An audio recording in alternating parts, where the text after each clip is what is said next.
Սահար ժխտա, մեր ամենամեծ ցանկությունն այն է, որ բոլոր երեխաները խաղաղ երկնքի տակ ներկայանան։ Մեր ուժը միակ զենքը ջբայսելն է դեպի հայրենիք։ Ընկերներս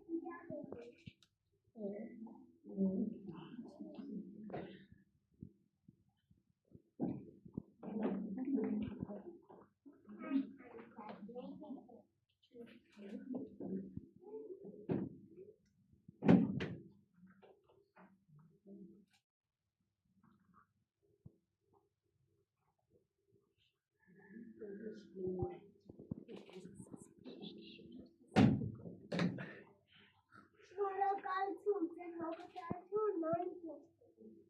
մեր սերտերը փոթում են ախնային որի հետևում տասնասեններ, որը հավատում։ Թող աղաղությունը միշտ թաղ, թող հայենիքը լինի ավոտ, իմ մեր սերտերը միշտ ապրիքտեր ու բայրությունը և պլիքտեր։